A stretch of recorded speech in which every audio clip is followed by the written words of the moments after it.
नमस्कार विद्यार्थियों, कैसे हैं आप सभी। अब तक हमने प्रश्नावली एक की जो थ्योरी है वो पढ़ ली है। आज हम प्रश्नावली 1.1 स्टार्ट कर रहे हैं। कौन सी एक्सरसाइज स्टार्ट कर रहे हैं? एक्सरसाइज 1.1। मैंने कुछ प्रश्न लिखे हैं, उनको हमें सॉल्व करना है। तो यहाँ पहला प्रश्न क्या है? उचित गुणधर्मों का उपयोग से, यानी उचित गुणधर्मों के उपयोग से निम्नलिखित को मान ज्ञात करने। तो मैंने आपको कुछ नियम सिखाए थे। एक तो सिखाया था क्रम विनिमय का नियम, एक साचर्यता का नियम, एक सिखाया था मैंने वितरकता का नियम। तो क्रम विनिमय तो क्या होता था? a प्लस बी बराबर होता था b प्लस ए, इस तरह से होता था। यहाँ गुणा दिख रहा है, प्लस दिख रहा है, इस तरह से। तो मैंने सभी में आपको ये गुणधर्म सिखा चुका हूँ।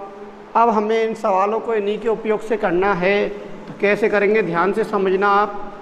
आपका जो ये पहला प्रश्न है, इसमें आप क्या देख रहे हैं कि ये जो संख्याएं गुणा हो रही है, तो इसको माना जाएगा एक समूह, ये दूसरा समूह और ये तीसरा समूह।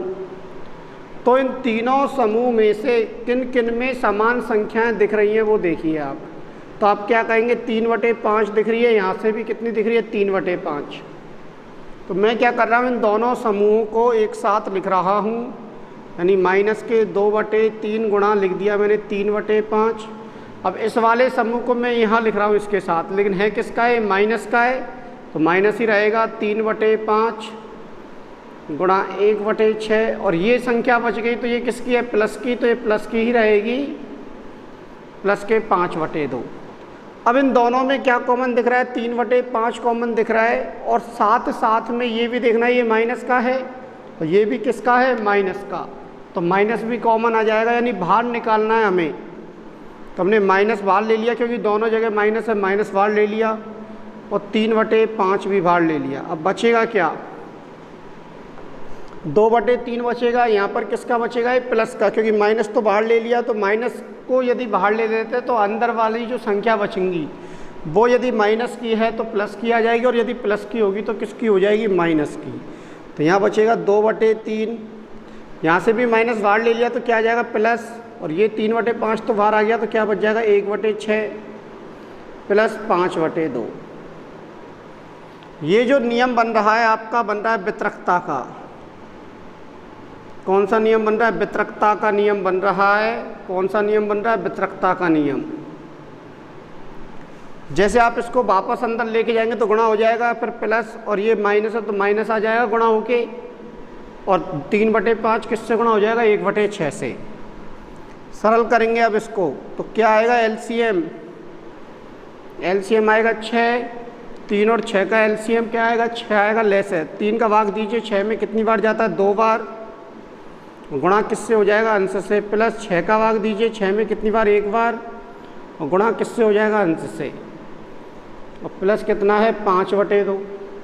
और सरल करिए थोड़ा सा इसको, तो माइनस के 3/5, 2 गुणा 2 करिए 4, 1 गुणा 1 करिए 1, और बटे कितना आ जाएगा? 6, और प्लस कितना है? 5/2। और आगे सॉल्व करेंगे आप इसको, तो माइनस के 3/5, इसको ये और ये कोष्टक और कोष्टक के बाहर वाली जो संख्या है, उन दोनों के मध्य में हमेशा किसका चिन्ह रहता है? गुणा का चिन्ह रहता है। 4 और 1 5/6 प्लस 5/2। अब ये 5 अंश में, ये हर में आपस में कट जाएंगे, तो क्या बचेगा? 3/6 बचेगा। क्या बचेगा? माइनस के 3 बचेगा, और बटे में कितना बचेगा? 6। यहाँ 1 बचा, तो 3 1 से गुणा होगा तो 3 आएगा, लेकिन किसका आएगा? माइनस का। यहाँ 6 बच रहा है, 6 1 से गुणा होगा तो क्या आएगा? 6 बचेगा। और प्लस कितना है? 5/2। अब क्या करना है? दोबारा से एलसीएम लेना है। तो एलसीएम लेंगे तो कितना आ जाएगा? 12। 6 का भाग 12 में देंगे तो कितनी बार जाएगा? 2 बार। गुणा किससे हो जाएगा? -3 से। फिर प्लस है तो प्लस, फिर 2 का भाग देंगे, 6 में कितनी बार जाएगा? 3 बार। 2 का भाग 6, 12 में, 2 का भाग 12 में कितनी बार जाएगा? 6 बार, और गुणा किससे हो जाएगा? 5 से। और सरल करिए, माइनस के 6 प्लस के 30/12 कितना बचेगा आपका 24/12 और 24 में 12 का भाग देंगे तो जो आंसर आएगा वो कितना आ जाएगा आपका 2। तो आपने यहाँ पर जो गुणधर्म उपयोग लिया है वो कौन सा गुणधर्म उपयोग लिया है, वितरकता का नियम काम में लिया, आप इसको लिख सकते हैं। इसके बाद हम दूसरा प्रश्न करते हैं, आप इसको लिख सकते हैं। इसके बाद हम दूसरा प्रश्न करते हैं। आपको ऐसे ही दूसरे प्रश्न को सॉल्व करना है, सेम ऐसे ही दूसरे प्रश्न को भी सॉल्व करना है आपको। तो बताइए क्या होगा। एक समूह ये बन जाएगा आपका, एक समूह ये बन जाएगा, एक समूह ये बन जाएगा। इन तीनों समूह में देखो 2/5 यहाँ भी दिख रहा है और 2/5 यहाँ भी दिख रहा है, तो मैं इनको यहाँ ले रहा हूँ। 2/5 यहाँ लिख देता हूँ, इसको मैं यहाँ से करता हूँ सॉल्व। 2/5 आंसर नंबर सेकंड गुणा माइनस के 3/7 और उस वाले लास्ट को मैं यहाँ लिख रहा हूँ 1/14 गुणा 2/5, फिर मैं लिख रहा हूँ माइनस के 1/6 गुणा 3/2। तो यहाँ तो आपने क्या किया, क्रम विनिमय का नियम लगाया है। किसका नियम लगाया है, क्रम विनिमय का। वहाँ पर भी शुरू में लिख देना आपने क्रम चेंज कर दिया, यानी ये लास्ट वाला जो था वो आप यहाँ पर ले आए। ये प्लस का चिन्ह है तो यहाँ पर भी क्या आएगा, ये प्लस का ही आएगा। इसके बाद इन दोनों में 2/5 आ रहा है बाहर, तो हमने 2/5 बाहर ले लिया और प्लस का लिया है, तो ये माइनस के 3/7 बच जाएंगे और 2/5 बाहर ले लिया तो ये प्लस के क्या हैं 1/14, तो 1/14 बच जाएंगे। माइनस 1 को 3 से गुणा कर लेंगे तो कितना आएगा 3 और 6 को 2 से गुणा कर लेंगे तो कितना आ जाएगा 12। और सरल कर सकते हैं आप थोड़ा सा, तो क्या आएगा 2/5, इन दोनों का जो एलसीएम आएगा ले से आएगा वो कितना आ जाएगा 14। 7 और 14 का ले से कितना आता है 14। यदि ले से लेना नहीं आता है तो आप इस तरह से लिखेंगे संख्याओं को। अब दीजिए भाग 7 में, किसका जा सकता है 7 का, लेकिन सबसे पहले आपको छोटी संख्या का भाग देना है। सबसे पहले आपको छोटी संख्या का भाग देना, तो 14 में किसका जा सकता है 2 का, तो 7 में तो जाएगा नहीं, ऐसे ही आ जाएगा। 14 में कितनी बार जाएगा 7 बार, फिर 7 का भाग देंगे एक बार और 1 आ जाता है लास्ट में, तो बस वहीं हमारा ले से लेना बंद हो जाता है। तो 2 गुणा 14 करेंगे, 7 करेंगे तो कितना आ जाएगा 14। इसको कहते हैं हम ले से या एलसीएम या लघुत्तम समापवर्तक।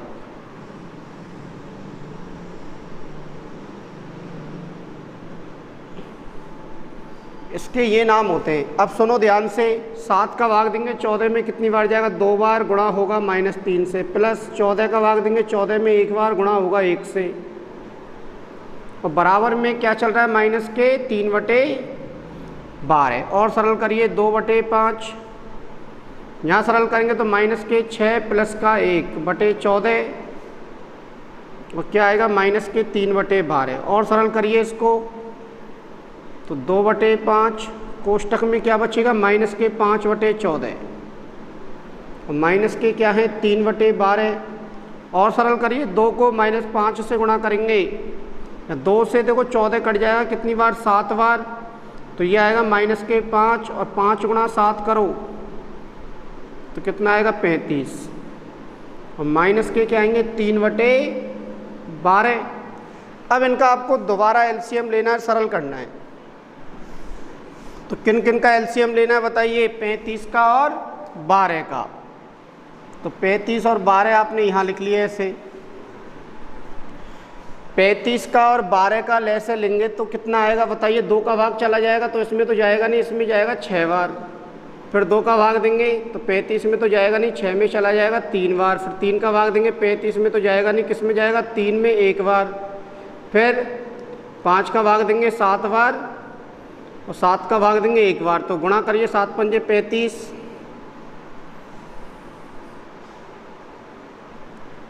और करिए सॉल्व, 2 गुणा 2 4 और 4 तिया के 12, तो 35 गुणा 12, सरल करो इसको, 12 पंजे 60 और 12 तिया के 36 और 6 42। तो एलसीएम कितना आएगा आपका? एलसीएम आएगा आपका 420। एलसीएम कितना आ जाएगा आपका? 420 आ जाएगा। और एक काम और कर सकते हो आप, यदि आपको इनको और सरल करना है तो इनको और कैलकुलेशन करके सरल कर सकते हो। देखो 5 से 5 कितनी बार कट जाएगा? एक बार। 5 का भाग जा रहा है अंश और हर में, तो काट सकते हो। तो 5 का भाग 5 में एक बार, और 35 में कितनी बार जा रहा है? 7 बार। माइनस 3 का भाग 3 में कितनी बार जा रहा है? एक बार। और 3 का भाग यहाँ कितनी बार जा रहा है? 4 बार। और 7 और 4 का यदि आप ले से लेंगे तो कितना आएगा? 28। 7 का भाग देंगे 4 बार जाएगा, और गुणा किससे हो जाएगा? -1 से।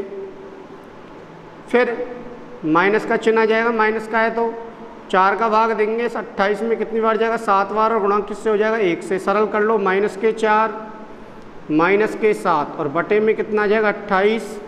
माइनस और माइनस होते हैं तो क्या होता है? प्लस। -11/28 आपका क्या आ जाएगा? आंसर आ जाएगा।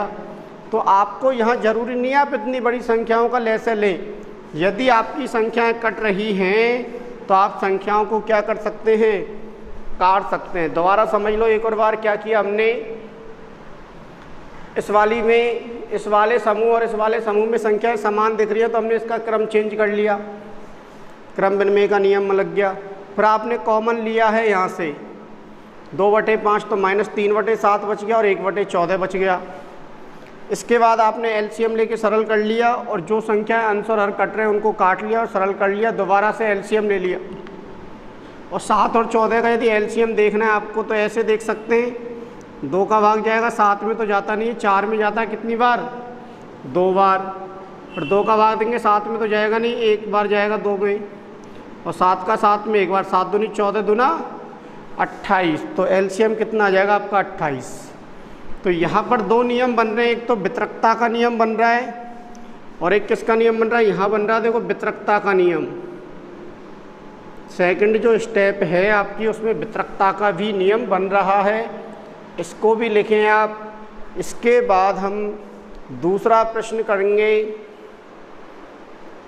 जल्दी से लिखें आप। देखिए अब हम दूसरा प्रश्न करते हैं सॉल्व।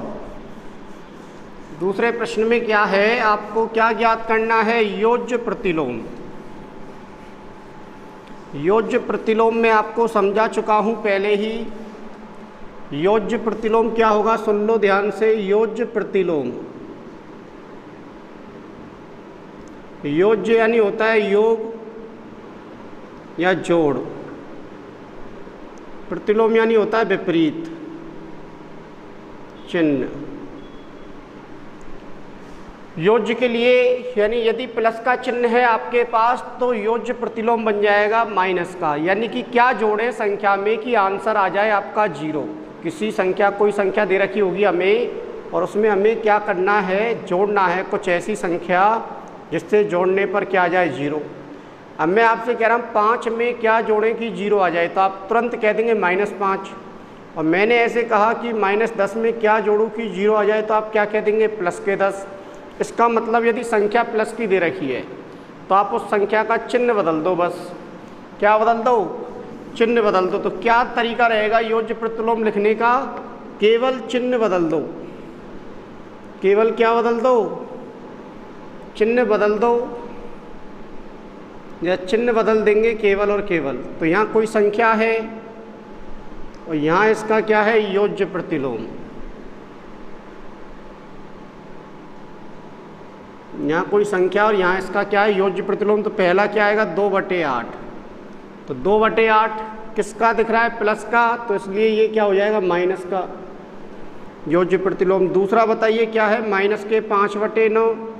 ये माइनस का है तो चिन्ह बदल देंगे तो किसका हो जाएगा? प्लस का हो जाएगा। तीसरा देखिए, तीसरा है -6/5 माइनस का। और आपको पता है माइनस में माइनस का भाग देते हैं तो क्या आता है आपका?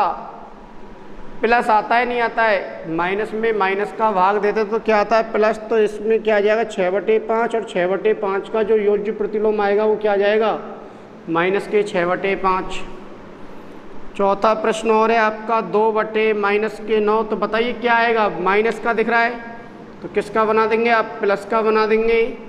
और पांचवा और है 19/6, ये प्लस का दिख रहा है तो प्लस का दिख रहा है तो किसका बना देंगे, माइनस का बना देंगे। तो आपको केवल एक काम करना है, यदि संख्या आपको प्लस की दे रखी है, संख्या यदि आपको किसकी दे रखी है, प्लस की, तो योज्य प्रतिलोम यदि आपको लिखना है तो आप उसको किस में बदल देंगे, माइनस में बदल देंगे। और यदि माइनस की संख्या दे रखी है तो उसको आप किस में बदल देंगे, प्लस में बदल देंगे। अब देखते हैं अगला प्रश्न, इसको आप लिख सकते हैं। इसके बाद अगला प्रश्न देखते हैं, प्रश्न नंबर 3। तो तीसरे प्रश्न में आपको क्या सत्यापित करना है, ये सत्यापित करना है तो मैं यहाँ लिख लेता हूँ। सत्यापित क्या करना है, माइनस फिर -x बराबर x। तो मैं पहला प्रश्न ले रहा हूँ और पहले में x बराबर कितना दिख रहा है, 11/5। तो मैंने यहाँ लिख दिया माइनस, फिर माइनस के 11/15। इसको यदि आप सरल करेंगे तो माइनस और फिर माइनस आ गया, और कोष्टक के बाहर है ये माइनस। तो मैंने आपको क्या सिखाया था कि कोष्टक के बाहर यदि कोई माइनस है तो कोष्टक के अंदर वाली संख्या का चिन्ह परिवर्तित कर देते हैं। यानी वो संख्या यदि माइनस की है तो वो हो जाएगी प्लस की, और प्लस की है तो वो किसकी हो जाएगी, माइनस की। तो माइनस और माइनस गुणा होंगे, या आप ऐसे समझ लो, कोष्टक के बाहर वाली संख्या कोष्टक के अंदर वाली संख्या से क्या होगी, गुणा। तो माइनस को माइनस से गुणा करते हैं। जब दो समान चिन्ह गुणा होते हैं तो क्या आता है आपका, बताइए, प्लस आता है नहीं आता है। तो यहाँ पर भी आपका जो आएगा वो क्या आ जाएगा, 11/15। और 11/15 है वो बताइए x के बराबर है या नहीं है। तो आपने क्या लिख दिया, x लिख दिया। आप कौन सा भाग लेके चले थे, बायां पक्ष लेके चले थे। और आ कौन सा गया आपका, दायां पक्ष आ चुका है। दायां पक्ष आया नहीं आया। ऐसे ही आपको प्रश्न करना है दूसरा। तो दूसरा भी बताइए कैसे करेंगे आप, दोबारा से ऐसे लिख लेंगे, -x बराबर x। आप कौन सा पक्ष लेके चल रहे हैं, बायां पक्ष लेके चल रहे हैं। कौन सा पक्ष लेके चल रहे हैं, बायां। तो बाएं पक्ष में माइनस दिख रहा है, माइनस, फिर कोष्टक लगा दिया, फिर माइनस, फिर x का मान जो दे रखा है वो किस में दे रखा है, माइनस में। तो माइनस के 13/17। इसको सरल करेंगे तो माइनस, फिर माइनस और माइनस क्या हो जाएंगे, प्लस 13/17। मैंने कहा माइनस की संख्या अंदर जाके गुणा होगी तो किसकी हो जाएगी, ये संख्या प्लस की है तो माइनस की हो जाएगी। और ये क्या आ गया आपका x, और ये कौन सा पक्ष है आपका, दायां पक्ष है। -13/17 जो है वो किसके बराबर है, x के। तो यहाँ पर हम इसको किसके बराबर लिख सकते हैं, x के बराबर लिख सकते हैं। तो इस तरह से आपके 3 प्रश्न हो चुके हैं। इसके बाद हम अगला प्रश्न करते हैं, इसको लिखिए आप, जल्दी से लिखें। हाँ, तो देखते हैं अब अगला प्रश्न क्या है हमारा। अगले प्रश्न में हमें गुणात्मक प्रतिलोम ज्ञात करना है। और गुणात्मक प्रतिलोम मैं आपको सिखा चुका हूँ कि गुणात्मक प्रतिलोम क्या होता है। हमें कोई संख्या दे रखी है, हम इस संख्या को किससे गुणा करें कि आपका जो उत्तर है वो कितना आ जाए, 1 आ जाए। तो हमें क्या करना है, पहले संख्या के अंश और हर देखेंगे, अंश और हर है या नहीं है। तो इसमें अंश और हर नहीं है तो हम इसके हर में कितना लिख देंगे, 1। अब इसको उल्टा कर देंगे, इसका हर 1 बना देंगे, हर को अंश में लिख देंगे और अंश को किस में लिख देंगे, हर में। अब ये देखिए कट जाएंगी दोनों संख्याएं, तो आपस में उत्तर कितना आएगा, 1।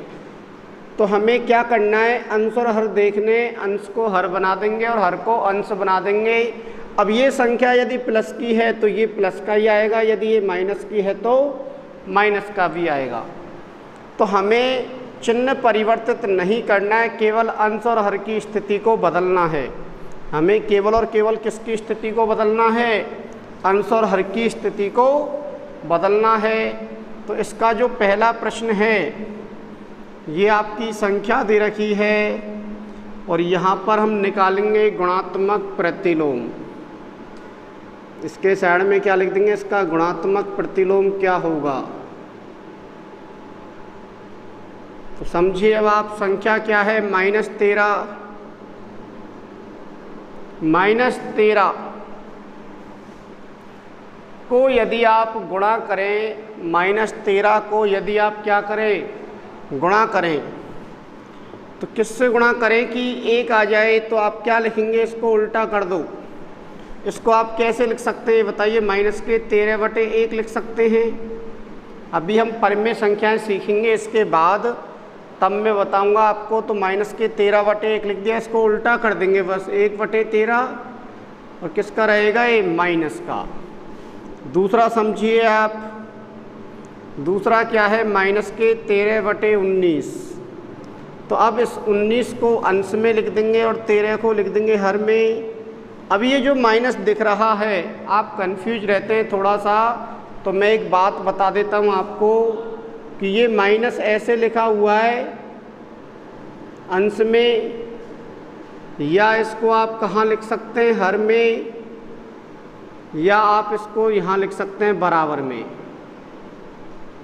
तीनों ही आपस में क्या माने जाएंगे, समान। ऐसा क्यों, क्योंकि माइनस में प्लस का भाग देंगे तब भी माइनस आता है, प्लस में माइनस का भाग देते हैं तब भी माइनस आता है, और ये तो ऑलरेडी आपको माइनस दिख ही रहा है। तो देखिए यहाँ से अब, तो इसका क्या हो जाएगा, 19 ऊपर आ जाएगा और 13 कहाँ आ जाएगा, नीचे। और ये किसकी है, माइनस की है, तो ये माइनस ही रहेगा। इसके बाद तीसरा देखिए आप, तीसरे में दे रखा है -5/8 गुणा -3/7। इसको आप सरल करिए पहले, तो माइनस और माइनस तो क्या हो जाएंगे, प्लस, और अंश अंश से गुणा होता है और हर से गुणा होता है। तो 5 गुणा 3 से करेंगे तो कितना आ जाएगा, 15, और 8 गुणा 7 करेंगे तो आ जाएगा 56। तो इसको उल्टा कर देंगे आप, यानी 56 जो आएगा वो कितना आ जाएगा, 15। यानी अंश को हर बना दिया और हर को अंश बना दिया हमने। समझ में आ रहा है, नहीं आ रहा है। चौथा देखिए अब, ये चौथा हो गया आपका, ये कौन सा हो गया, चौथा। अब तीसरा देखिए क्या है, 1/5। तो 1/5 को यदि आप करेंगे चेंज, तो ये हो जाएगा 5/1, और 1 का भाग यदि 5 में देंगे तो आंसर आएगा आपका 5 ही आएगा। इसके बाद देखते हैं हम कौन सा, 5वां। और 5वें में क्या दे रखा है आपको, -1 गुणा -2/5। तो माइनस को माइनस से गुणा करेंगे प्लस आ जाएगा, और 1 को 2 से गुणा करेंगे 2 आ जाएगा, तो 2/5। और इसको यदि आप उल्टा कर देंगे तो क्या आ जाएगा, 5/2 आ जाएगा। और एक और है आपका छठवा क्या है, -1। तो इसका जो रहेगा वो यही रहेगा, -1। यानी कि 1 का गुणात्मक प्रतिलोम भी कितना होता है, 1 ही होता है, और -1 का गुणात्मक प्रतिलोम भी क्या होता है, -1 ही होता है। तो यहाँ से एक पॉइंट लिख सकते हैं हम, 1 का गुणात्मक प्रतिलोम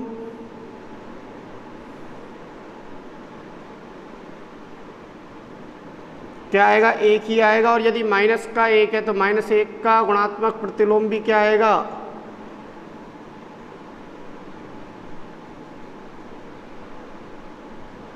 -1 ही आएगा। तो इसके बाद हम नेक्स्ट प्रश्न करेंगे, इसको लिख लें आप। कल हम दोबारा से अगले प्रश्न करेंगे। अब कितने प्रश्न हो चुके हैं हमारे, 4। इसके बाद हम 5वां, 6वां, 7वां, 8वां जितने भी प्रश्न हैं उनको करेंगे। बस आज के लिए इतना ही।